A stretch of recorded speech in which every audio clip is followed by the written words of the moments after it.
সালাউদ্দিন আহমেদ সাহেব 9 বছর শিলং থেকে এসে দেশে আসলেন, তিনি কিভাবে গুম হলেন, কোথায় গুম হয়েছিলেন, তাকে কারা নিয়ে গেল, কি কি ঘটনা ঘটেছিল, এখন পর্যন্ত তিনি স্বরাষ্ট্রমন্ত্রী, এটা কি সংসদে উত্থাপন করেছেন? কিভাবে তিনি গুম হলেন, কারা তাকে নিয়ে গেল, নাকি ভারত তাকে নিয়ে গিয়ে শিলং এ ট্রেনিং দিয়ে দেশে পাঠিয়েছেন? এই জন্য আজকে জাতির মনে প্রশ্ন। তিনি দেশে আসার পরে এই সমস্ত বিষয় কোনো কথা বলেনি। সর্বশেষ আজকের উপস্থাপক যে বিষয়টি উত্থাপন করেছেন, যে আজকে নতুন করে আমাদের দেশে যে বিশৃঙ্খলা হচ্ছে বা কিছু কথা উঠেছে, যে আমাদের দেশের সংবিধান সংস্কার এবং সংবিধানের বিশেষ করে বর্তমানে ছেলে এবং মেয়ের বিবাহের যে বয়স রয়েছেন, মহিলাদের বিয়ে করতে গেলে 18 বছর এবং ছেলেদের ক্ষেত্রে 21 বছর করা হয়েছে, এটা নিয়ে একটি কথা আলোচনা সমালোচনা আমার দেশে চলছে। বিশেষ করে আমরা একটি বিষয়কে কেন্দ্র করেছি, সম্ভবত একটি মেয়ে বিয়ে করেছেন 16 বছর বয়স, লাবিবা সম্ভবত ওনার নাম, উনি বিয়ে করেছেন মাহমুদ নামে কোরআনের একজন হাফেজকে, এবং 16 বছর বয়সের এই মেয়েটি বিয়ে করার পরই অনেকে এটার বিরোধিতা করে লেখালেখি করছেন যে 16 বছরে কেন তিনি বিবাহ করলেন, আমার দেশের আইন লঙ্ঘন করেছেন, 16 বছরের শিশু তার উপর অত্যাচার হবেন। আমি শুধু একটি কথাই বলতে চাই যে 16 বছরে যে মেয়েটি বিয়ে করেছেন সে নিজেকে সুখী বলে দাবি করছেন, তার স্বামী হ্যাপি, তাদের দুইজনের পরিবার হ্যাপি, কিন্তু আজকে যারা অতি আবেগী হয়ে তাদের পক্ষ নিয়ে আজকে এই বিবাহের বিরোধিতা করছেন, আমি তাদেরকে একটি কথা শুধু পরিষ্কার করে বলি যে আমাদের বাংলাদেশে আমরা দেখি 18-র নিচে মেয়েদের বিয়ে করা যাবে না, 21-এর আগে ছেলেদের বিয়ে করা যাবে না, অর্থাৎ বাল্য বিবাহ অবৈধ। বাংলাদেশে বাল্য বিবাহ অবৈধের আইন আছে, কিন্তু বাল্য প্রেম অবৈধর কিন্তু আইন নাই। আজকে 12-13 বছরের ছেলে মেয়ে প্রেম করছেন, পার্কে অবাধে মেলামেশা করছেন, টয়লেটের মধ্যে জেনা ব্যভিচার চলছে, সেই অবৈধ জেনা নিয়ে কারো কোনো মাথা ব্যথা নেই। অথচ বৈধ হালাল বিবাহ নিয়ে যাদের চুলকানি, এরা মূলত কোরআনের শরীয়ত, কোরআনের হালাল বিধানের ব্যাপারে তারা বৃদ্ধাঙ্গুলি দেখায়। সুতরাং আমি মনে করি কারা 16 বছরে বিবাহ করবেন, 18 বছরে করবেন, এটা তাদের ব্যক্তিগত ব্যাপার। এবং যেহেতু সংবিধান সরকার সংস্কার সংশোধন করতে চাচ্ছে, এই বিবাহের ক্ষেত্রে এই সময়টা পরিবর্তন করা উচিত। বিবাহ যদি আমরা সহজ করতে পারি তাহলে সমাজ থেকে জেনা ব্যভিচার বন্ধ করা সহজ হবে।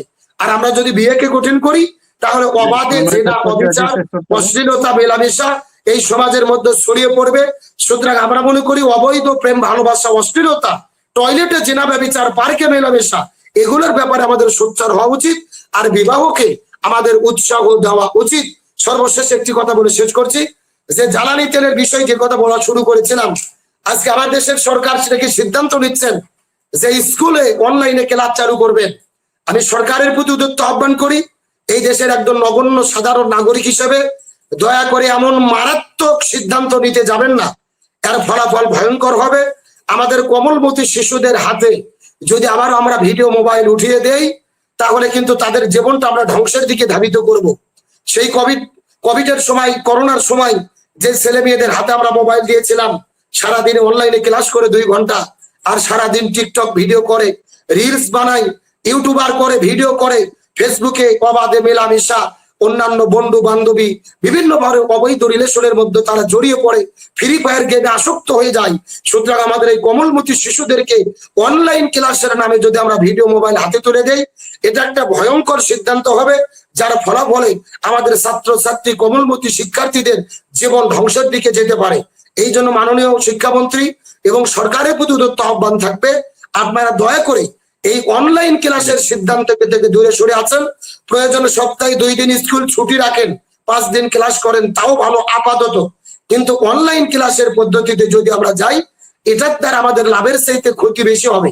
যে বিষয়টি মারুফ ভাই আমার আগেও বলেছেন, যে একটা ক্লাসে শিক্ষার্থী থাকে 40 জন, 4 ফ্যান ঘোরে। এই 40 জন শিক্ষার্থী বাড়িতে থেকে যদি ক্লাস করে অনলাইনে, 40টা ফ্যান কিন্তু ঘুরবে।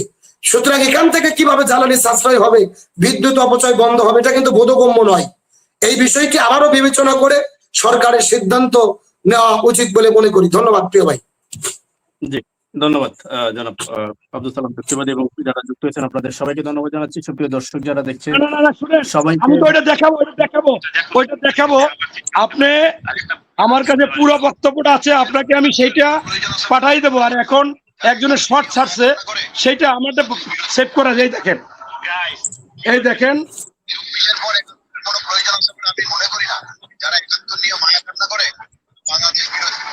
এইটা বলছে, আর অন্য পুরো বক্তব্যটা আমার কাছে সেভ করা আছে, আপনাকে জি পাঠাবো। ভাই, এটা আপনি দিয়ে আপনি আমি পুরো বক্তব্য দেখেন মনিরুজ্জামান ভাই, পুরো বক্তব্য দেখেন। আপনি নিজে বললেন, শুনেন, আপনি নিজে বললেন যে আমার বক্তব্য কাটছাট করে ভোট বাহিনী ছড়াই, অথচ আপনি নিজেই ভোট বাহিনীর মতো আচরণ করলেন আজকে, কাটছাট বক্তব্য উপস্থাপন করে জাতিকে বিভ্রান্ত করার চেষ্টা করছেন। এটা আপনার কাছে কখন আশা করবেন? আমরা আজকে শেষ করি আপনাদের সবাইকে ধন্যবাদ জানিয়ে আজকে শেষ করি। মনির ভাই, হ্যাঁ, আমি একটু একটা মিনিট একটা কথা বলতে চাই। না, না, আমি একটা কথা শেষ করে দিই। আমার দুই ভাইয়ের কাছে একটা মিনিট, একটা জি। মিনিট। সব শেষে আচ্ছা, এসে শেষ করি। ওই যে দুইটা বিষয় একটু বলতে চাই, 1 মিনিটে শেষ করে দিব। আমার ভাই মনিরুজ্জামান ভাই শেষে এসে ওনার বক্তব্যের শেষে এসে একটা কথা বলেছেন, এটাতে আমি একটু মনক্ষুণ্ণ, মানে মনে কষ্ট পেয়েছি, যে বাংলাদেশে আওয়ামী লীগ, বিএনপি এবং আওয়ামী লীগ বড় দল, এইটাকে মনির ভাই মাইন্ডসেট থেকে দূর করতে হবে। আওয়ামী লীগ নামে কোনো দল বাংলাদেশে থাকতে পারবে না। যদি আপনারা আওয়ামী লীগকে আবার আনেন বা আমরা আনি, আমার কথা শোনেন, আপনি দেখেছেন এই যে হামদাল্লাহ সাহেবের যে কথাটা আসলো আজকে, এমপি, জামাতের এমপি, এগুলা কারা বলেছে জানেন? ওখানে সেনাবাহিনীর সদস্য কর্তব্যরত, তাদের মধ্যে একজন বলেছে। তাহলে সেনাবাহিনী বলেন, পুলিশ বলেন, প্রশাসন বলেন, সব জায়গায় আওয়ামী লীগের নিয়োগকৃত লোক আছে, এখনো আছে। আপনাদের সাথে সাথে এখন তারা জিয়ার সৈনিক হয়ে গেছে, কিন্তু তারা কিন্তু অরিজিনালি জিয়ার সৈনিক না। তো আপনারা ওইদের উপর ডিপেন্ড করে বাংলাদেশ চালাবেন দুশ্চিন্তে, এটা ভুলে যান। জামাত আমাদের শত্রু না, আমাদের শত্রু আওয়ামী লীগ এবং তাদের ঘাপটি মেরে থাকা তাদের এজেন্টরা এবং তাদের টাকা। Please, I request you, I beg you, Awami লীগকে কোনোভাবে আপনি বলেন না আওয়ামী লীগ কি করেছে, ভালো লোক আছে, এটা বললেন না। এবার যদি আওয়ামী লীগ আবার আসতে পারে, তাহলে বিএনপির নাম নিশানা, জামাতের নাম নিশানা বাংলাদেশে থাকবে না, এটা শিওর থাকেন। আওয়ামী লীগকে আমাদের কোনোভাবে ক্ষমা করা যাবে না। ধন্যবাদ, এটা আমার অনুরোধ। ওই ধন্যবাদ। কথাটাই আমি বলতে চাচ্ছিলাম, যে জামাত প্রথম শুরু করেছে বাংলাদেশে অনৈতিক অশোভনীয় প্রতিযোগিতা আওয়ামী লীগকে নিয়ে। দীর্ঘ সময় আপনি অলরেডি বলেছেন, আমি একটু শেষ করতে হবে। Thank you, thank you. উনি যেটা বলেছে আওয়ামী লীগকে আমরা টানি, আমি ওনার মারুফ ভাইয়ের কথা একমত যে আমরা চাই না, কিন্তু ওনারা প্রতিযোগিতাটা শুরু করেছে। প্রথমে জামাতের আমির বলেছে আওয়ামী লীগকে ক্ষমা করে দিয়েছে, এরপরে 8ই আগস্ট বসুন্ধরা গ্রুপ যে আমাদের গালিগালাজ দিচ্ছে, 4 আগস্ট আমি তখন পথে বইয়ে শুনতেছি লাইভ, সেই বসুন্ধরা গ্রুপে গেছে, ছবি তুলেছে, তার ছেলেকে বলছে আপনাদের পাশে আমি আছি। এনায়েতুল্লাহ ভুল করেছে, ভুল করেছে। জি জি, সেখানে এনায়েতুল্লাহর নমিনেশন দিয়েছে ঢাকা 7 থেকে জামাত। এরপর বদির সেকেন্ড ম্যান তারে কক্সবাজার থেকে নমিনেশন দিছে, নাবিল গ্রুপ তার পাশে নিয়ে বসছে। এরপর মনির ভাইকে শেষ করি, আমরা শেষ করি আজকে। ধন্যবাদ আপনাদের তাদের সবাইকে। সাথে বসছে। এরপর আপনার যে এই আওয়ামী লীগকে সব জায়গায়, আমার এলাকায় তারাও টানছে, আমরাও টানছি।